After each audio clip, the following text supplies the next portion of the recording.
Ahojte, vítam vás na dnešnom Frontend Masters Košice, ktoré je našim 18. pokračovaním.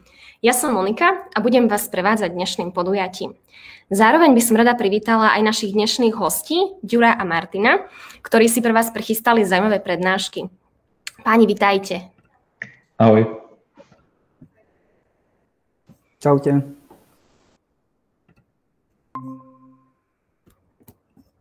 Dobre. Niektorí ste naši stáli sledovatelia, avšak pre vás, ktorí ste tu noví, vám poviem, ako toto podujatie Frontend Masters vzniklo.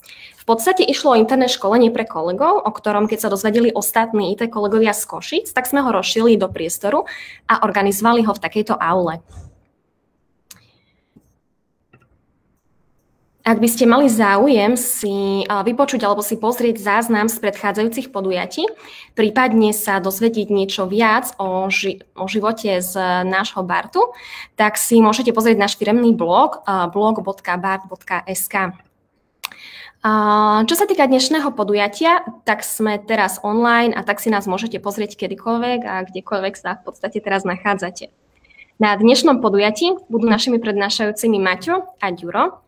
Maťo nám predstaví tému Píšeme zodpovedný kód a Ďuro sa bude venovať téme React Query ako efektívny nástroj na interakciu s API. Kým však prejdeme úplne k samotným prezentáciám, chcela by som vás informovať, že otázky na našich hostí a k ich prezentácii môžete písať pod tento livestream na Facebooku a po skončení každého bloku sa im budeme venovať. Samozrejme, ako obvykle, každý autor otázky je automaticky zradený do žrebovania o licenciu na celý rok zadarmo od spoločnosti JetBrains, za čo spoločnosti JetBrains ďakujeme. Vyžrebovaní výhercovia budú kontaktovaní na našom Facebooku zajtra, teda v priebehu zajtrajška. Zároveň by sme radi poďakovali aj nášmu organizátorovi, ktorou je spoločnosť bart.sk a našim mediálnym partnerom za zdieľanie, ktorými sú Robíme IT a spoločnosť Indexmag. Tak, toľko a môžeme už prejsť k samotným prednáškam. Tak môžeme začať, Maťo. Ahojte, takže moje meno je Maťo a dnes som sa vám rozhodol odprezentovať tému zodpovedný kód a čo zodpovedný kód znamená a ako, ale respektíve čo by sme mali robiť, aby sme zodpovedný kód písali. Takže dajte mi moment, vyzdieľam vám prednášku. Tak. Najprv teda krátko o mne. Moje meno je Maťo a pracujem v Barte už od roku 2012. Vtedy v tom roku v podstate sme sa nerozlišovali na front-end, back-end, každý robil v podstate full stack. A v tej dobe PHP, HTML, CSS, všetky tieto veci.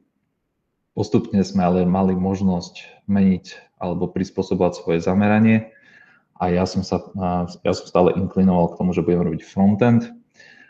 A za tie roky som dnes došiel do toho, že robím trošku aj design. V našej firme robím aj technické pohovory, takže ak by ste sa hlásili ku nám niekedy v budúcnosti, je pravdepodobné, že sa stretneme na nejakom programátorskom pohovore. Momentálne pracujem na projekte CrossFit, čo je e-health aplikácia a týmto pozdravujem všetkých makačov v tomto týme, ktorí nás sledujú. Dnes chcem ale rozprávať o zodpovednom kóde a skôr, ako sa naučíte písať zodpovedný kód, pravdepodobne si prejdete nejakými 3 úrovňami developera. Prvou úrovňou developera je taký the novice hacker, to nazvime. Tam to je, keď povedzme nastúpite do firmy, a váš kód je škaredý, neuhladený, obyčajne prekopírovaný zo Stack Overflow. Vaše riešenia síce fungujú, robia to, čo majú, ale obyčajne sa rozbijú, ak sa kód použije trošku ináč, alebo zažije teda nejakú úplne novú situáciu a obyčajne tento kód nevydrží dlho. Keď som rozmýšľal nad tým, že ako zhrnúť takéhoto the novice hacker, tak mi napadla veta, že nefunguje to, netuším prečo, a funguje to, netuším prečo. v podstate v tejto úrovni len získavate svoje vedomosti a hlavne skúsenosti. Ďalšou úrovňou je The Philosophic Abstractor a tu sa ospravedlňujem, že som vlastne tieto termíny neprekladal do slovenčiny, ale nedokázal som nájsť dostatočne dobrý termín v slovenčine, ktorý by to dobre popísal. V zásade Philosophic Abstractor je developer, ktorý je vo firme povedzme viac ako rok. Development je jeho život, naštudoval si všetko, čo sa dá na tému best practice, clean code, abstrakcia je jeho kamarát, kód často optimalizuje. Obyčajne strávi viac času analyzovaním problému, možno až preanalyzovaním problému a preoptimalizáciou alebo prískorou optimalizáciou a refaktoringom. Tento prístup je v niektorých prípadoch neoptimálny. A v podstate sa stáva, že ak sa na projekte zmenia požiadavky, tak pravdepodobne veľa kódu treba po takomto programátorovi refaktorovať alebo ho nejako upraviť. Veta, ktorá ma napadla pri tomto je, že také niečo, čo myslím, že aj ja som použil v minulosti, že potrebujeme to celé prekodiť teraz už poriadne. Hej, že už tá ďalšia iterácia, ktorú urobíme, už bude určite dokonalá, už to navrhneme tak, že to prežije všetko. A samozrejme to nie je pravda, ale to vie až The Wise Hacker. The Wise Hacker, tretia úroveň developera, ktorý už vie namiešať ten správny mix potrebnej abstrakcie, ktorú treba použiť, a možno trošku nečistého hackovania. Ja som sa zamýšľal nad tým, že kto je vlastne wise hacker a akých wise hackerov mám v okolí. A ich riešenia, respektíve ich návrhy na riešenia sú veľmi dobré, ale mne sa nepozdávajú niekedy. Hej? Že ono to je niekedy až tak jednoduché riešenie, že sa mi to až nepozdáva, že to je dobré. A nakoniec sa väčšinou ukáže, že to riešenie je naozaj dobré. Takže takto môžete spoznať wise hackera. Títo developeri v podstate oni najprv riešia problém, potom urobia krok späť a zamyslia sa nad tým, že ako to môžu možno zlepšiť, vyoptimalizovať, zrefaktorovať, ale nikdy to nerobia dopredu. V podstate vedia, že požiadavky projektu sa stále budú meniť a nikdy nezostanú rovnaké a v podstate sú zmierení s tým, že nedokážu navrhnúť dokonalú architektúru nikdy. Táto prednáška je o zodpovednom kóde a teda možno písať kód tak a vyvíjať tak, ako to robí wise hacker. Tu mi napadla ešte taká vetička k wise hackerovi, že move fast, break things. Opäť nevedel som to úplne dobre preložiť, lebo to je v podstate zaužívané. A v podstate ísť rýchlo a nebáť sa pokaziť veci. Najdôležitejšia vec, ktorú možno wise hacker má, ktorou disponuje, je, že robí veci jednoducho. Keep it simple, stupid. Toto spojenie slovné vzniklo ešte v americkej armáde, vtedy, keď potrebovali dizajnovať vojenské lietadlá a museli ich dizajnovať tým spôsobom, aby aj priemerný mechanik dokázal takéto lietadlo opraviť, a len s obmedzeným, povedzme, setom nástrojov. A ono sa to ľahko povie, hej, že keep it simple, stupid, ale ono je obyčajne veľmi ťažké robiť veci ľahko.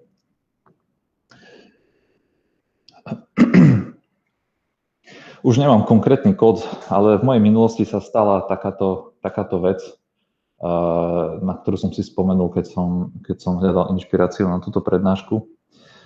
V podstate na projekte našom sme mali takúto nejakú transformáciu dát, mohla mať 15-20 riadkov a ja som tam videl množstvo vecí, ktoré sa dajú zoptimalizovať.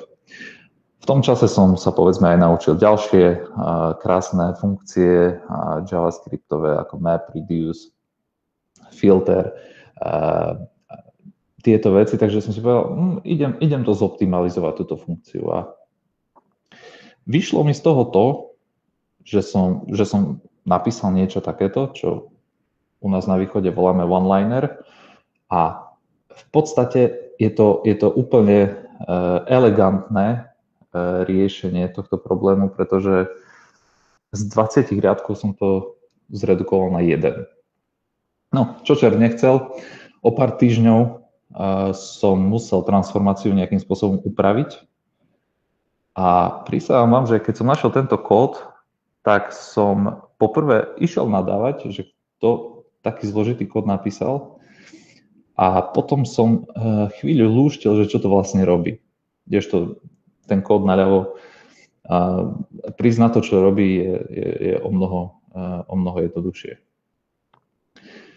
Jednoduché riešenie je stále lepšie ako zložité. Ja som tu chcel sa predviesť a bol som pyšný, ako som to urobil, ale reálne si programátor musí uvedomiť fakt, že 90 alebo aj viac percent svojho času len číta kód. A čítate aj cudzí kód. A hlavne teda cudzí kód čítate. Takže myslím si, že uprednostňovať jednoduchšie riešenie, aj za cenu toho, že nenapíšete úplne najkrajší kód a úplne najelegantnejší kód, za ktorý si môžete dať samoplacák, tak stojí za to.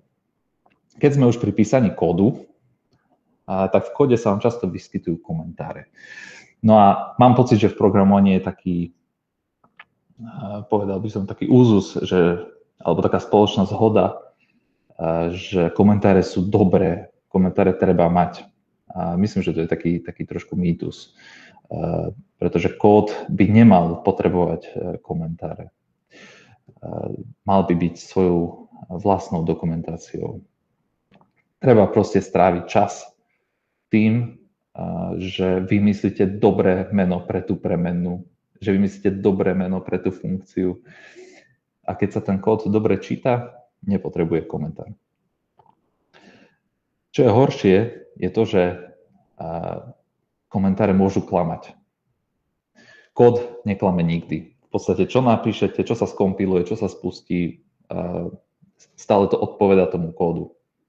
Stále je to dôsledok toho kódu. Ale komentár môže byť starý. Povedzme, napíšete komentár k nejakej funkcii, váš kolega funkciu upraví, ale už nezmení ten komentár, aby opisovala nové chovanie tej funkcie. Takže v tom zmysle komentáre môžu klamať. A môžu vás zviesť na niečo, na to, že si myslíte, že tá funkcia robí úplne niečo iné a zle ju pochopíte potom. Písať komentár len preto, aby som písal, je veľmi zlý nápad. A pripravil som si pár príkladov takých komentárov. Možno sú to už extrémne prípady, ale veď našiel som ich niekde. Takže sú také komentáre, ktoré proste len ubezpečujú programátora, že teda niečo sa udeje. Potom sú komentáre takého typu to do, to určite poznáte. Oni vlastne hovoria, že čo sa nikdy nebude robiť, lebo obyčajne to programátor tam napíše v dobrej viere, že niekto alebo on v budúcnosti to urobí a teda commitne to do repozitára, ale toto nie je úplne pravda. Takže toto sa nikdy neurobí. A tretí druh komentárov len v podstate popisujú, že čo sa v kóde deje. Takže naozaj sa vyhnite takýmto komentom, len vám uberajú z prehľadnosti kódu.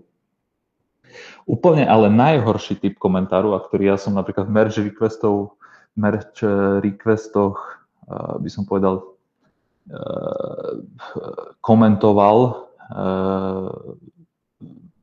niekoľko desiatokrát, bohužiaľ, sú zakomentované kódy. A zakomentovaný kód nepatrí proste do Gitu. Určite nie, keď ani pri ňom nie je nejaký popis, že prečo je zakomentovaný tento kód. Ja keď som si, bohužiaľ, tento kód som našiel v našom projekte, ale keď som ho sem pastol do tejto prezentácie, až potom som zistil, že on je vlastne zakomentovaný dvakrát. Že vy tam máte prvú úroveň, kde je ten set interval, a druhú úroveň, ten disrect, ten stredný riadok. Tak to už naozaj neviem, čo si o tomto mám myslieť a že aký to má zmysel mať v Gite.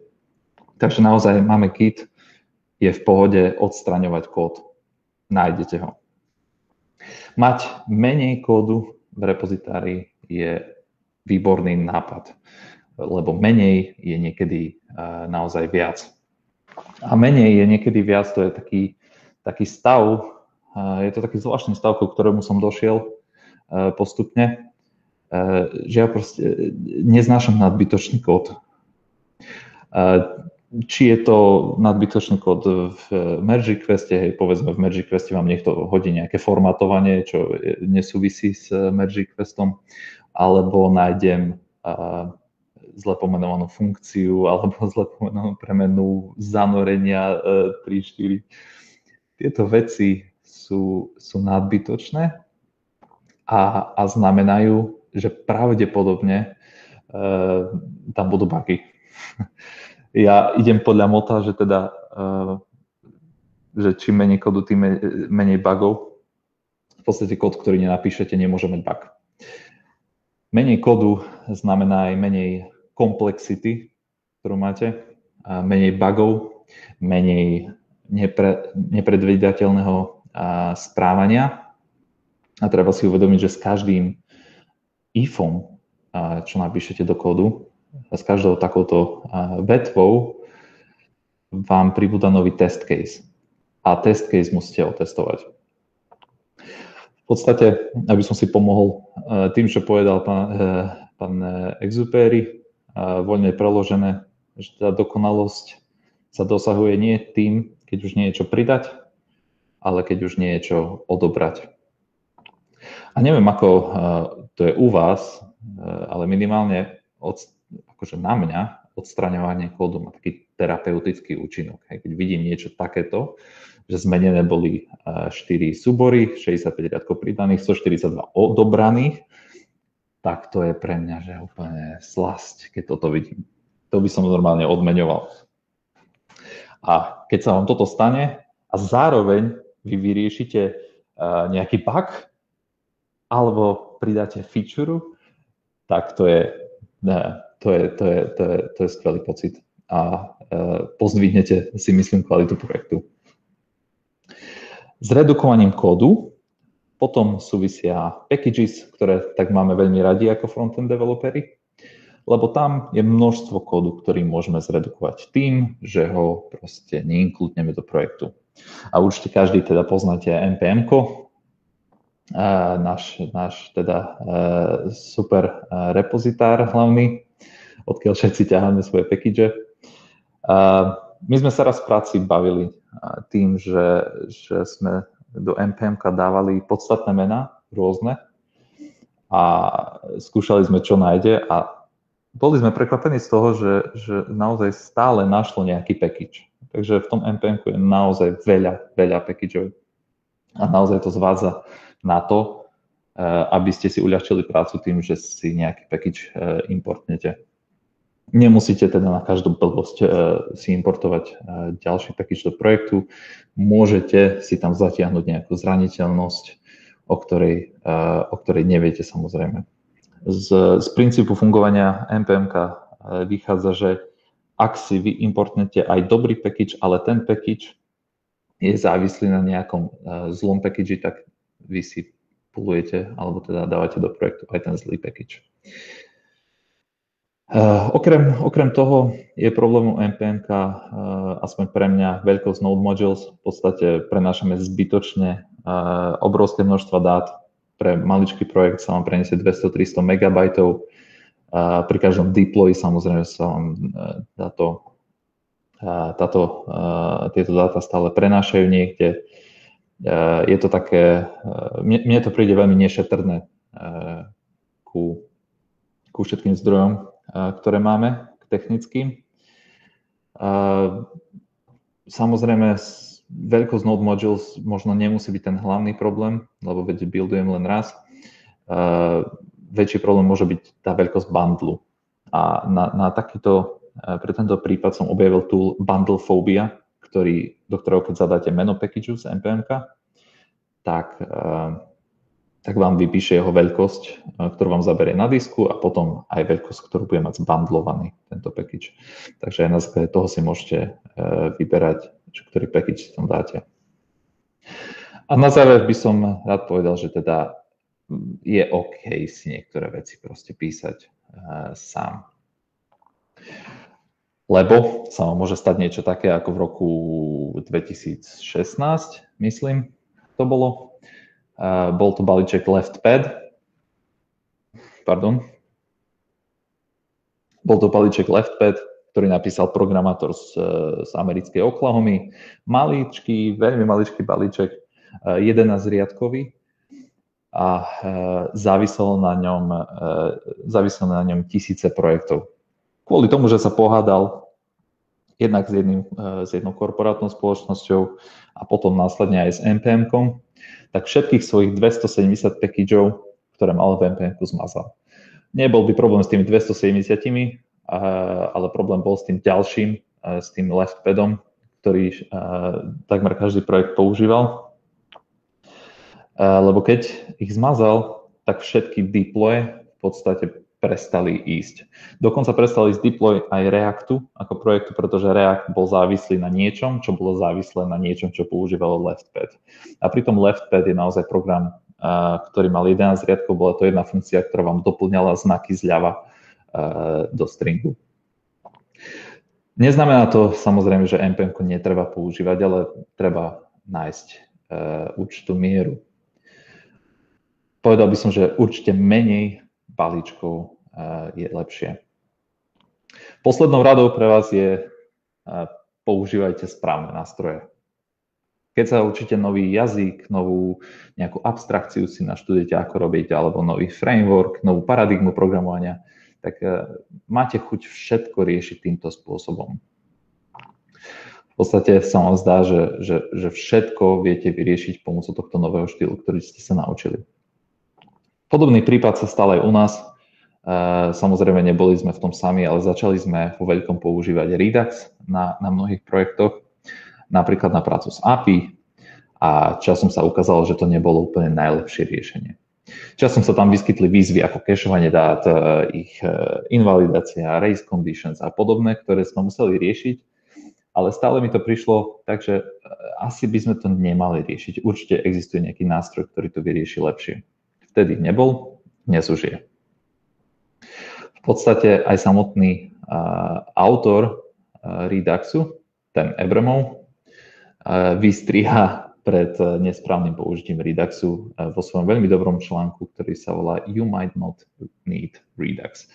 Tento článok nájdete v podstate hneď ako introduction ku Reduxu, úplne dole v petičke. A naozaj to stojí za prečítanie. S Reduxom ešte poviem takú vložku tu, že s Reduxom sa stretávam v podstate aj na pohovoroch, na technických. A často sa stáva, že uchádzači, aké to naše zadanie nevyžaduje, tak použijú Redux. A vyslovene ho použijú v štýle takom, ako sa naučili na nejakom kurze, povedzme. A potom na pohovore nevedia vysvetliť niektoré úplne základné veci o Reduxe, a to spomeniem len, že napríklad na čo je spread operátor, alebo teda object assign, ktorý je, alebo respektíve, teraz už neviem, ako to je s Reduxom, som chvíľu nerobil, ale vtedy bol veľmi, veľmi dôležitý spread operátor. A uchádzači to mali použité, ale nevedeli vysvetliť, že prečo to vlastne majú.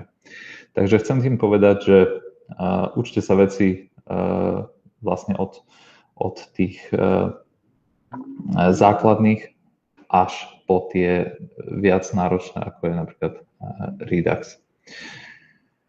O tom, aký nástroj sme napokon namiesto Reduxu použili na prácu s dátami z API, vám porozpráva kolega Ďuro.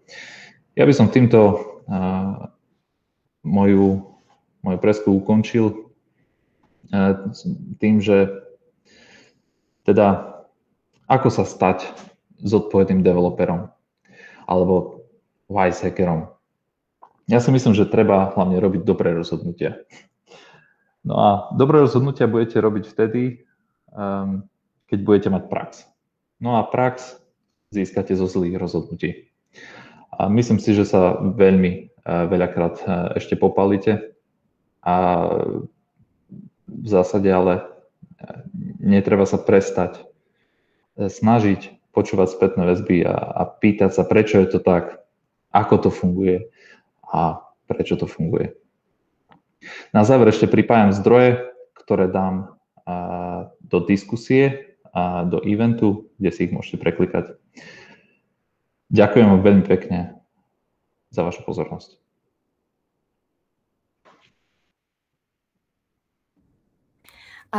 Ďakujem veľmi pekne, Maťo. Tak, múdro si rozprával, múdro. Pribudla nám medzi tým aj otázka, ale aj nám pribudlo ešte nejaké doplnenie od Miša na margo Keep it simple stupid. Vec je dokonalá vtedy, keď už niečo ubrať. A čo sa týka nejakej otázky, prišla od Tomáša. A tá je: dnes som ako začiatočník googlil, či je chyba, ak človek použije viackrát return vo funkcii. Našiel som celkom protichodné názory. Ako to teda vidíte my? Nie my? Vy. Maťo? Viackrát return vo funkcii. To je veľmi obľúbený spôsob programovania, aspoň pre mňa. Pretože čím skôr odídete z funkcie, tým lepšie, lebo sa vykoná menej kódu. V podstate taký príklad na toto môže byť, že vy nemusíte používať if-else statementy a nakoniec nejaký else, ale stačí vám po každom ife hneď returnúť z funkcie. Keď sa hneď vrátite z funkcie, ďalší kód viete, že sa proste nevykoná a nemusíte sa ani starať, že vlastne čo tam je. Takže použitie viackrát return vo funkcii je podľa mňa skvelý nápad. Dobre, ďakujem za odpoveď, Maťo. Máme ďalšiu otázku od Vlada. Na základe akých kritérií sa dá posúdiť, kedy je projekt zrelý na refactoring? No, povedal by som, že ako jednoznačnú odpoveď neviem povedať, ale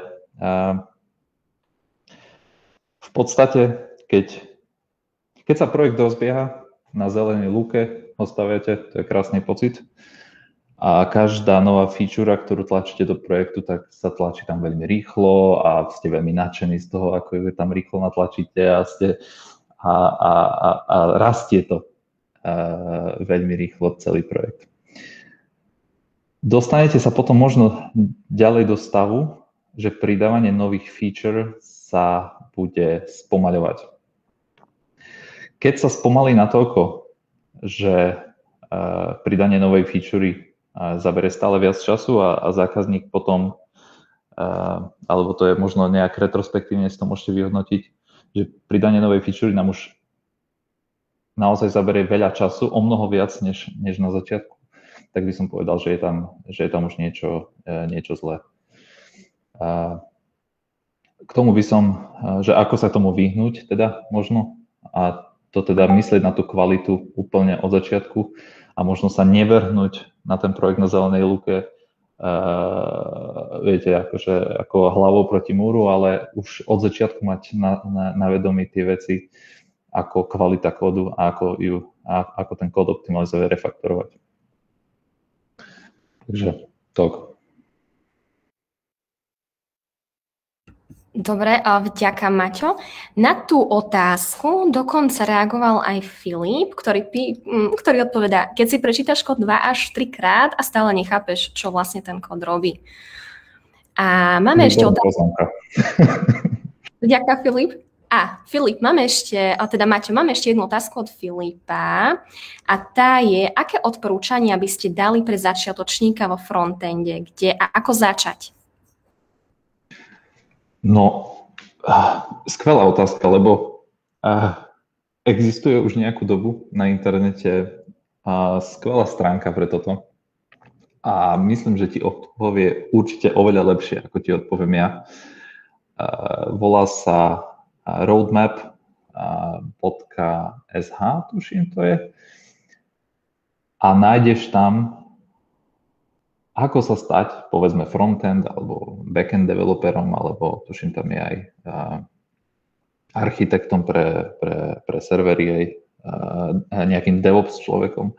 Nájdeš tam postup úplne od začiatku cez core programovacie jazyky, cez core veci, ktoré treba vedieť, aj sekundárne veci, ktoré sa môžeš naučiť. Treba sa, ako fungujú HTTP requesty, ako funguje DNS server a tieto veci. Čiže toto je...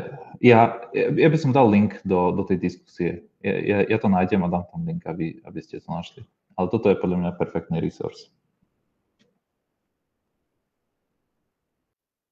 OK, vďaka, Maťo. Ešte sa vrátim k otázke, ktorú mal Vlad. A Mišo mu odpovedal, ja si myslím, že nikdy sa teda na základe akých kritérií sa dá posúdiť, kedy je projekt zrelý na refactoring. A Mišo odpovedal, ja si myslím, že nikdy. Refactoring by si mal robiť stále, keď niečo pridávaš alebo meníš. Celkový refactoring sa u mňa rovná vlastne novému projektu. Ak potrebuješ refactoring, tak si niečo zameškal a máš technologický dlh. Podľa mňa je po každej doplnenej feature aj otázka na mieste. Čo si vylepšil v projekte, okrem toho, že si doplnil požadovanú funkcionalitu? Čiže tuto je možno ešte nejaké ďalšie odporúčanie. Skvelé odporúčanie. V podstate interne sa môžeme riadiť aj takým, neviem, nebol som scout, ale oni mali také nejaké pravidlo, že keď niekde prídeš, tak máš to po sebe nechať lepšie, ako si to našiel. A v podstate, či už opravujeme bug, alebo pridávame novú feature, mali by sme sa pozrieť na to okolie a na ten samotný kód a snažiť sa ho jemne vylepšiť. Ono 1000 malých vylepšení urobí potom na konci veľkú zmenu. Dobre, super. Otázku nám dáva aj Dominik. Existuje aj nejaký návod, ako robiť dobré komentáre v kóde, čo len si dávať pozor na chyby, ktoré ste písali? Neviem, či existuje... Pozrite, internet je obrovské miesto, určite tam existuje návod na komentáre. Moja rada spočívala v tom, v podstate sa vyhnúť komentárom, aby sme ich nerobili. A keď už je naozaj nutné robiť komentár, tak ho treba proste napísať. Ale určite treba dvakrát, trikrát zvážiť, či naozaj ten komentár je potrebný alebo nie. Možno požiadajte kolegu, respektíve keď vám robí niekto code review, čo úplne teda palec hore, ak si robíte code review navzájom, tak on vám tiež môže povedať, že veľmi nerozumiem, čo si tu nariešil, alebo že čo toto robí, tak to je možno aj vizitka toho, že ten kód nie je správne naformatovaný, funkcie nie sú dobre pomenované a tak ďalej. Čiže komentárom by som sa vyhýbal, pokiaľ je to možné. Ale, sorry Monika, ešte, ale aby som odpovedal na otázku, aby som sa tomu nevyhýbal, neviem o takom návode a úprimne nikdy som taký návod nehľadal, ako robiť komentáre správne. Dobre, vďaka, Maťo. Máme tu ešte otázku od Michala, teda najprv konštatuje, som rovnako začiatočník a stretol som sa s niečím, čo sa volá Redux Observable. Je to niečo, čo má uľahčiť prácu s Reduxom? Je potrebné to používať a na čo to vlastne slúži? Konkrétne Redux Observables nepoznám.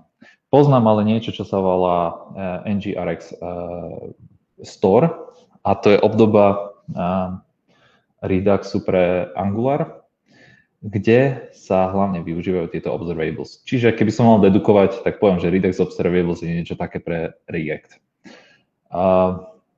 Či sa tým zaoberať ako začiatočník? Samozrejme môžeš, v tom nikto nebráni. Treba skúšať veci. Hlavne si myslím, že treba ich keď by som sa ja osobne chcel pozrieť na Redux Observables, tak určite by som chcel mať najprv zvládnutý Redux ako taký a povedzme fundamentals toho samotného Reactu A keď už to naozaj apka vyžaduje, tak by som riešil ďalšie nejaké vylepšenia tohto systému.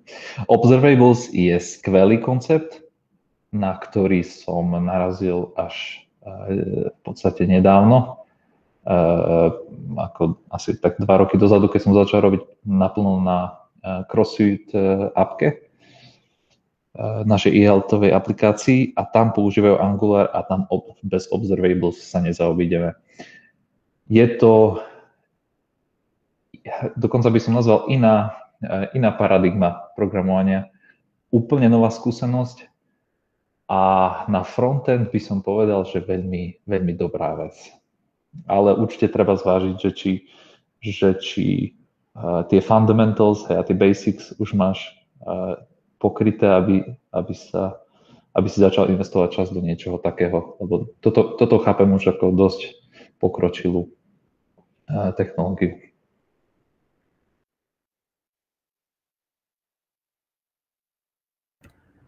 Dobre, vďaka, Maťo.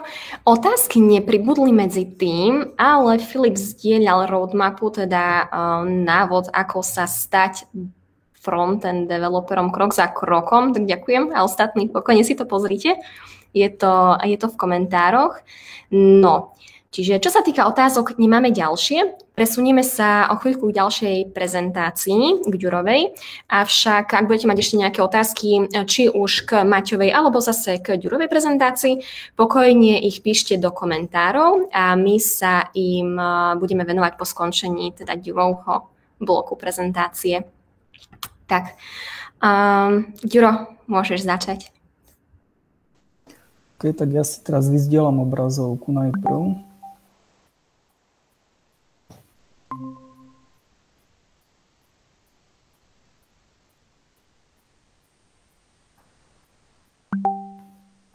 Pardon.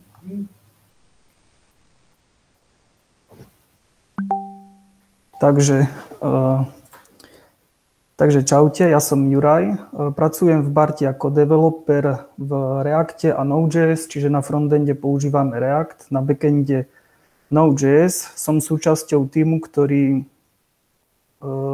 sa podieľa na vývoji platformy Sportnet Online. Je asi najviditeľnejším produktom tejto platformy je nová športová sekcia SME, Sportnet SME.sk, ale takisto na tej platforme teraz pripravujeme nový portál pre Slovenský futbalový zväz. A vlastne tento projekt nového portálu pre SFZ nás priviedol alebo inšpiroval k tomu, aby sme použili React Query na manažment dát zo servera a nahradili Redux týmto riešením. Čiže čo je to React Query? React Query je knižnica, ktorá nám slúži na interakciu s API servermi, čiže stará sa o čítanie dát, zápis dát na servery. Je to relatívne nové riešenie. Prvý commit je z 10. septembra 2019, takže nemá ani 2 roky.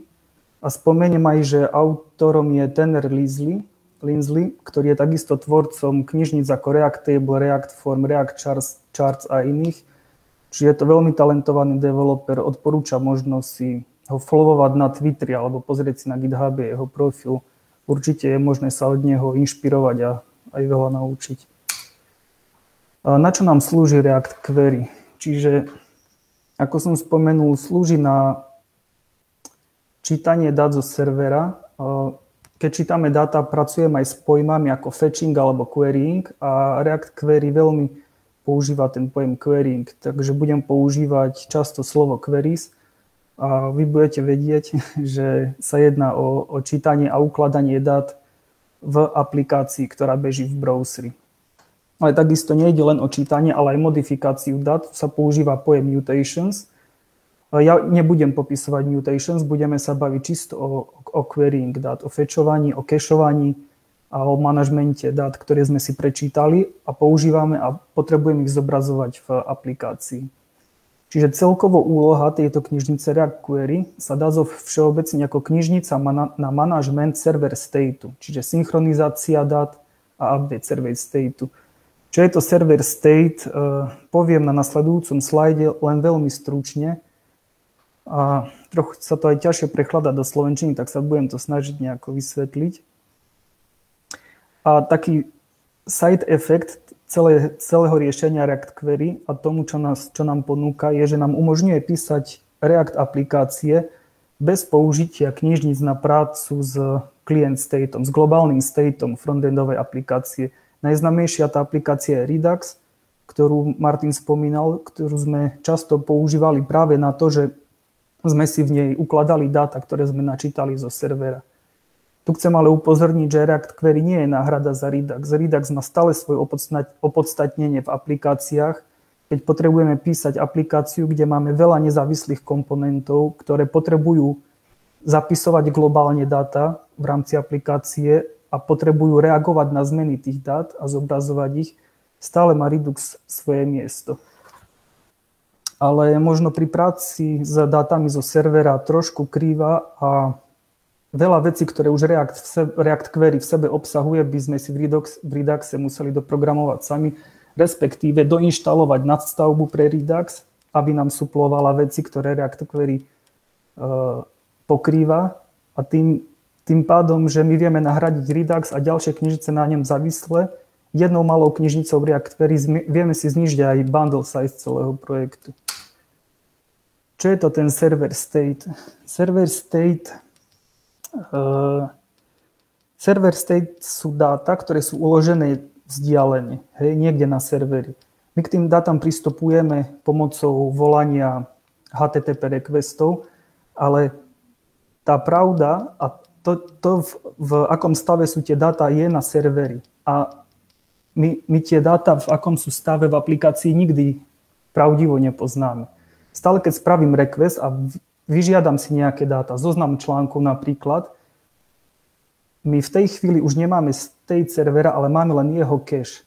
My pracujeme stále len s nejakou cacheou. Je to podobné aj v astronomii. Keď odfotíte mesiac, vy odfotíte, ako vyzeral pred 3 sekundami a to, čo máte na fotke, je len cache tej informácie a vy už neviete, aké sú tie dáta na serveri v skutočnosti. Čiže toto je pekné si uvedomiť a pozrieť sa na to z tej strany, že v browseri v React aplikácii my pracujeme s dátami, ktoré už môžu byť out of date. A tu vzniká niekoľko otázok, že ako s tým ďalej pracovať. Ako budeme narábať s touto cache vo svojich aplikáciách, ako často ju budeme obnovovať. Budeme sa starať o to, aby sme dáta, ktoré už klient alebo užívateľ nepotrebuje, odmazali z pamäti a uvoľnili zdroje. To bol hlavný problém alebo toho nedúha, toho ukladania dát do Reduxu, že ako užívateľ sa pohyboval po aplikácii, dočítaval detaily článkov, dočítaval si rôzne dáta, tak tie dáta ostávali v Reduxe a zaberali pamäť a v podstate sa neuvoľňovali.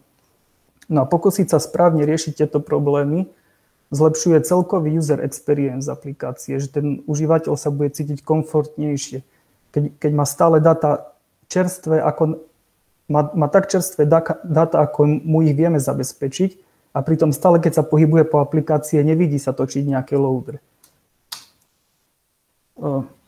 Teraz si prebehneme základné vlastnosti React Query, respektíve React Query ako knižnica na tú správu dát zo servera ponúka strašne veľa možností. Ja som vybral len 3, ktoré ukážem na príklade za chvíľku.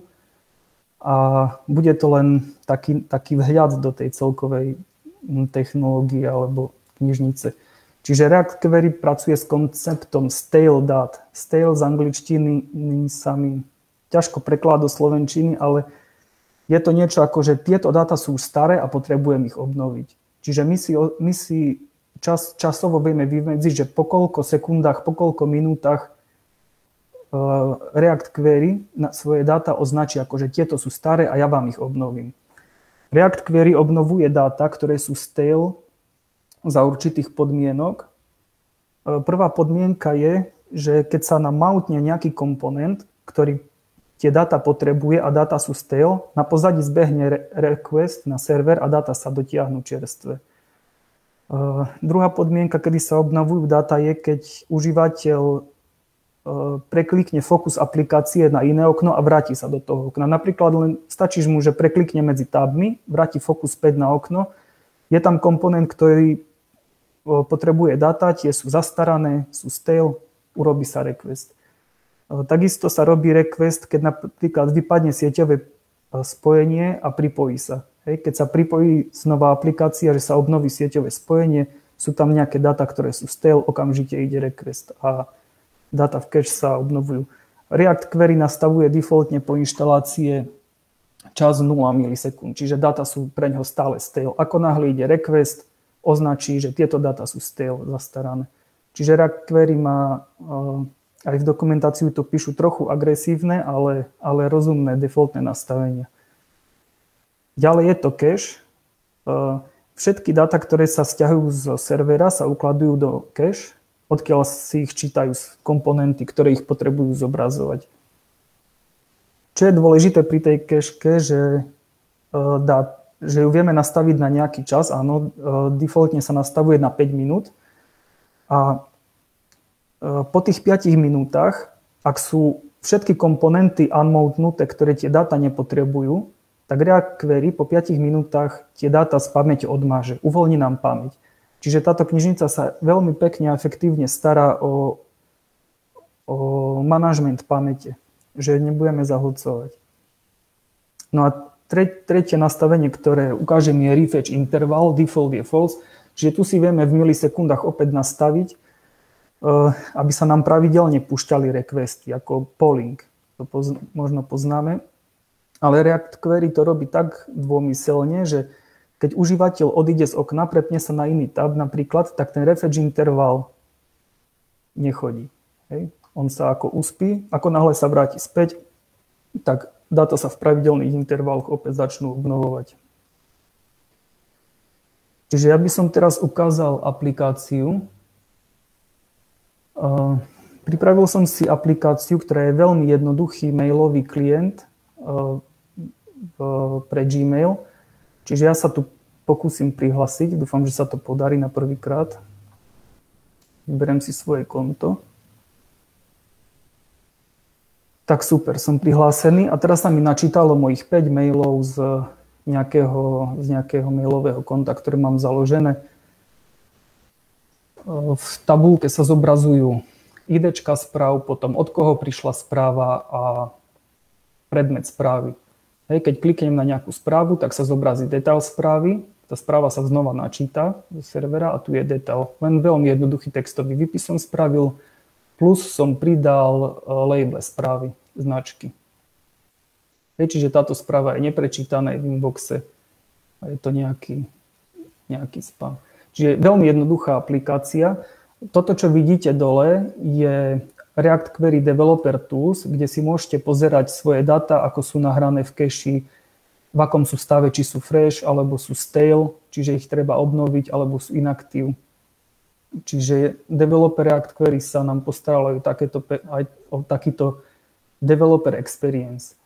Dobre, a v pravej časti mám zobrazené requesty, ktoré chodia na server, na Google server, takže teraz ich zmážem a môžeme si teraz ukázať zdrojový kód a ukážem vám, ako integrovať knižnicu React Query do projektu.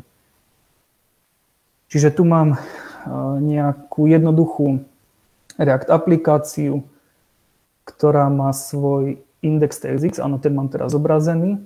Čiže to je entry point do tej aplikácie. A tu nás si musíme najprv vytvoriť nového query klienta, čiže importneme z React query klient, vytvoríme si do premenej query klienta a ja som prepísal defaultné nastavenia tak, že pre všetky query globálne v aplikácii som nastavil stale time 5 minút, čiže dáta sa budú považovať za aktuálne po dobu 5 minút, po 5 minútach budú považované za zastarané a bude sa React Query snažiť o refetching. Cache time je takisto 5 minút, on je defaultne 5 minút, ale nechal som to tu, aby bolo vidieť. A retrieve false znamená, že ak by bol nejaký request neúspešný, React Query sa ho nebude snažiť opakovať. Stále pripomeniem, že React Query je bohatá knižnica na nastavenie a stará sa aj o to, že keď nejaký request nezbehne, môžete vytvárať rôzne scenáre, ako sa pokúsiť o úspešný request na nejaký XT pokus. Takže tu sme si vytvorili query klienta a ešte musíme providenúť do svojej aplikácie tohto klienta. A tu sú ešte React Query DevTools, to som ukázal, to je tá developer konzola z React Query, ktorú sme si takisto importli. DevTools sú súčasťou balíka React Query, ale samozrejme nebundlujú sa v produkčnom builde. Dobre, tak si poďme ukázať jednotlivé komponenty. Začneme so zoznamom správ, message list, tu mám index.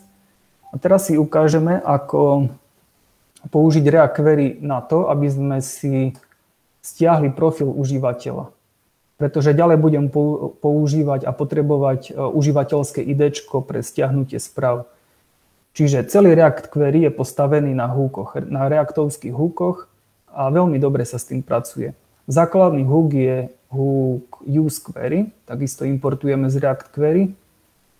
A on má ako prvý parameter unikátny identifikátor requestu, na základe ktorého sa ukladá do cache. Takže ja si musím každé takéto volanie unikátne nejako označiť. To, že tu mám pole s dvoma prvkami, to je len jedna z možností, ako vytvoriť unikátny identifikátor. Ono to môže byť kľudne len string.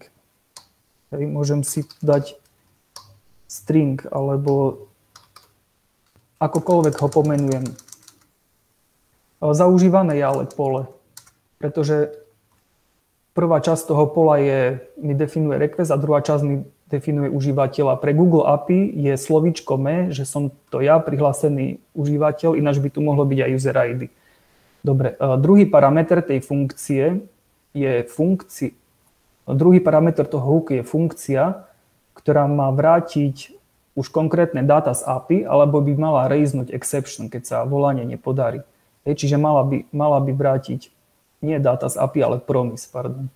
Čiže ja keď si otvorím túto funkciu, ešte takto, ona má na vstupe query key, to je toto pole, a z query key, keď dám prvý parameter, tak mi ide do funkcie get user profile, identifikátor užívateľa, to som ja, my. Čiže keď si otvorím túto funkciu, to som tu, ona neurobí nič iné, len zoberie užívateľské IDčko a spraví konkrétny get. Čiže tu chcem povedať, že React Query nerobí za nás requesty. My použijeme akúkoľvek lípku, na akú sme zvyknutí. Ja som mal teraz príležitosť, že som pripravoval frontend master si vyskúšať knižnicu, ktorú som ešte nepoužil, takže ja som použil key. Key je to isté, čo fetch, Axios. Akúkoľvek lípku použijete, je to úplne v poriadku. A do requestu pre Google API len dám user ID, takisto do headera dám access token prihlásením, vrátim si JSON, trošku pomôžem TypeScriptu a to je celé. Takže takto jednoducho sa dá integrovať request do React Query. Čiže keď už mám natiahnutého usera, tak si uložím user ID. Tu je len ukážka, ešte sa vrátim, ako pre konkrétnu query nastavovať stale time a cache time. Hej. Čiže tu som dal stale time 30 minút a cache time infinity, že nekonečne bude v tej cache, ale to je len ukážka. Dobre, čiže keď mám user ID, tak si natiahnem zoznam správ, čiže zasa si dám use query, zasa mám unikátny identifikátor, z unikátneho identifikátora, vidíte, tu môže byť kľudne aj objekt. Proste unikátny identifikátor je akákoľvek štruktúra, ktorá je serializovateľná do nejakého unikátneho hashu, ktoré urobí na pozadí React Query. Čiže zasa si vyberiem ID užívateľa a natiahnem si zoznam správ. Táto klauzula enabled znamená, že má zbehnúť request len vtedy, keď mám user ID. Čiže takto sa vytvárajú závislosti medzi queries a medzi requestami. Čiže mne sa zoznam správ nestiahne, kým nie je prihlásený user a kým nemám jeho profil. Dobre, a tu už je len vyrenderovanie. No a podobne je to detail správy, čiže to je detail e-mailu. Zasa tu mám use query na usera, čiže dotiahnem si user ID. mám tu use query na celú správu a mám tu ešte jedno use query na label správy, pretože mne zo správou prídu len IDčka labelov a ja si zoznam labelov musím stiahnuť a spárovať si podľa IDček a tak ich vyrenderujem. Čiže vrátim sa znova do aplikácie a pozrieme si už, ako bežia requesty. Čiže tu mám všetko zmazané. Refreshnem aplikáciu, aby sme nemali žiadnu cache. Tak, teraz sa mi natiahol zoznam správ. Teraz, keď si kliknem na správu, uvidíte tu request, že sa bude stiahovať detail správy. Tak, mám tu, toto sú prefetch requesty, ale get sú dôležité. Mám tu zoznam, teda celú správu a mám tu zoznam labelov tohto hore. Teraz sa vrátim späť vrátim sa späť na zoznam správ. Žiaden request nezbehol, pretože zoznam mám v cache. Hej, idem na ďalšiu správu, Discogs, to je druhá. Zasa zbehne request, ktorý potrebujem, ale už nezbehol request na label, pretože ich mám v cache. Vrátim sa, idem na prvú správu a nezbehnú requesty. Už tá aplikácia ide veľmi rýchlo a užívateľ nevidí žiadne loader a má lepší pocit, že je to rýchle. Hej, tretia správa tiež sa dotiahne, môžem si štvrtú správu otvoriť, piatú správu si otvorím. Čiže keď som si všetky otvoril, tak už je to veľmi rýchle. Teraz si môžeme ukázať napríklad, ako keď som na zozname správ, tak tu si môžeme zapnúť ten refetch interval. Hej, a každé 2,5 minúty mi to stiahne zoznam správ. Čiže ja sa nemusím o nič starať. Ja teraz, keď odídem, hej, tak za 2,5 minúty sa spraví request a budem to mať aktuálny svoj výpis správ. Ďalej by som mohol ukázať stale time 0, keď nastavím ju na message. Čiže detail správ nastavím stale time na 0, čiže React query okamžite ako natiahne request pre detail správy, tak ju bude považovať dáta za zastarané. Takže skúsime. Ahoj Zbart. Request je stale. Čiže teraz urobím to, že ja tu mám pripravený ešte iný notebook, kde mám otvorený ten mailbox a ja si ten e-mail teraz prečítam, pretože ten e-mail má nastavený label unread, neprečítaná. Čiže ja si ten e-mail teraz prečítam tým, že som ho otvoril v inom zariadení a skúsim, toto zmážem requesty a teraz stratím fokus z tabu, idem na prezentáciu, vrátim sa, zbehne request a už je správa prečítaná. Takže takto funguje ten stale. Teraz tú správu označím znovu na neprečítanú. Hej, tu som ju označil v inom zariadení, že ju nemám prečítanú, stratím fokus, vrátim fokus a zasa je unread. Čiže toto sú základné vlastnosti React query, ktoré som vám chcel ukázať. A to je asi všetko. Snažil som sa ukázať len veľký základ, len nejakú ochutnávku tej knižnice, čiže nebudem zachádzať do detailov a myslím, že ako intro to stačí.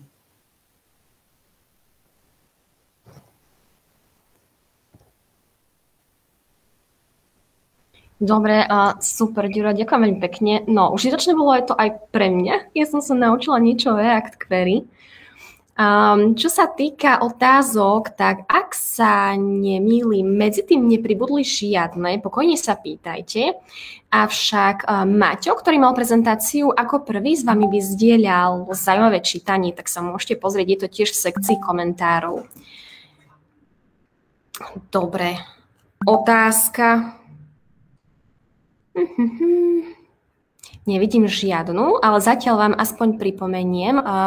Ďuro, môžeš si vypnúť prezentovanie, prosím? Ďakujem. Dobre, tak. No, pribudla nám otázka. A to je, Lukáš sa pýta, ako zabezpečiť, aby som data fetchoval každých 5 sekúnd a zároveň, aby sa tieto requesty nevykonali, keď je user v inom tabe. Je v podstate React Query odpoveď na moju otázku? Ďuro. V podstate áno, ten refetch interval sa uspí, hej, keď sa prepnem do iného tabu. Je ešte nastavenie refetch in background, ktoré keď je true, tak sa to refetchovanie neuspí. Bude bežať v kuse. Čiže áno, kombinácia refetch intervalu a refetch interval in background zabezpečí obe scenáre.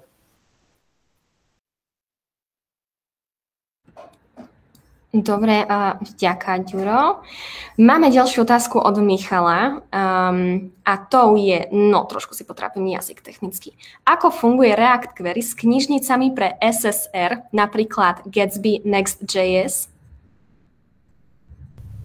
No, funguje skvele, pretože spomenul som ten nový portál pre SFZ, tak ten je napísaný v Next.js. Samozrejme, myslíme tam na SSR a používame React Query aj na tej úrovni. Čiže funguje to skvelé ako kombo s SSR-kom a s rôznymi frameworkami, ktoré si vyberiete. Dobre, vďaka, Ďuro. Máme tu ešte ďalšiu otázku. Tomáš sa pýta, je dôležité pre uchádzača o frontend job poznať takéto knižnice ako React Query, alebo stačia základy JavaScriptu plus nejaký ten framework?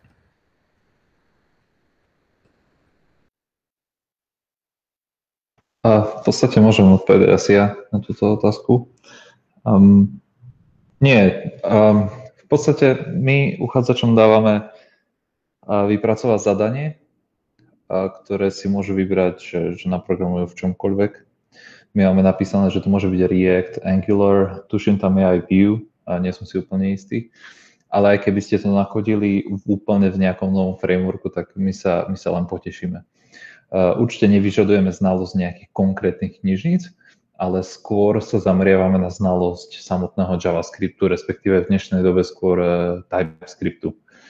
Takže asi tým by som začal, keby som sa chcel uchádzať.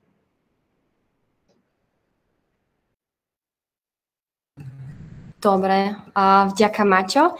Máme ďalšiu, Richard sa pýta. Dalo by sa hodiť tento projekt na GitHub? Rád by som sa na to pozrel. A to je asi otázka na Ďura. Dalo by sa.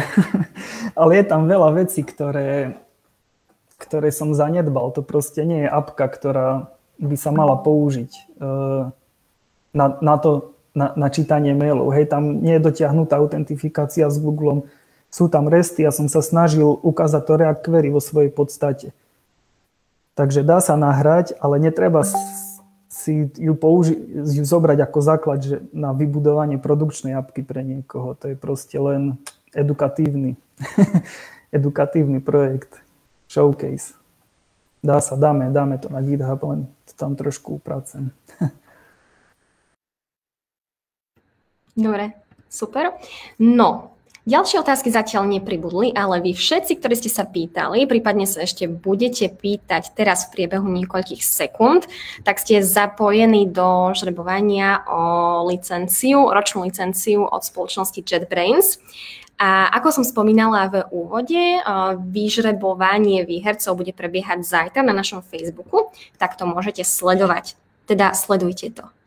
No, čo sa týka otázok, opäť nepribudli žiadne, alebo pribudla medzi tým nejaká? Nepribudla, ale keby ste sa chceli ešte niečo opýtať, pokojne nám to napíšte a keď tak po skončení tohto livestreamu sa im budeme venovať. Prípadne vám kolegovia odpíšu v komentároch. Tak, to bolo na dnes všetko. Ďakujem veľmi pekne vám, Maťo a Ďuro, že ste si prichystali prezentáciu pre nás. a teda pre každého z nás, a že sme sa niečo nové naučili. A taktiež vám všetkým sledovateľom našim ďakujem, že ste strávili tento čas s nami. A keď vám napadnú nejaké témy, ktoré by vás zaujali, pokojne nám ich tiež dajte vedieť a my ich môžeme spracovať a taktiež na nejakom najbližšom Frontend Masterse odprezentovať alebo vám ich predstaviť. Tak, ďakujeme a prajeme vám pekný večer. Ahojte. Ahojte. Čaute.